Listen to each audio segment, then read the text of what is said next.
ja isku tässä muru.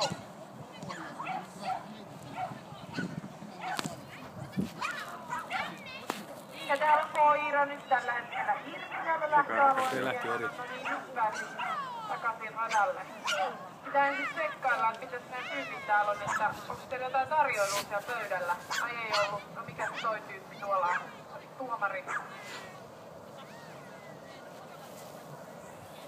No koirat haukkuu tossa jään takana, niin se ei ole... Tää on oikein hyvä tilanne harjoitella noita lähtöjä ja kisameininkiä tulevaa kesää varten.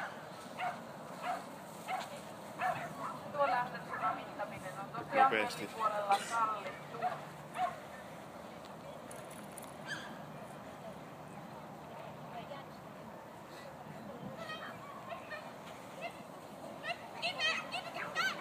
Surohan se lähti sitten vauhdilla, kun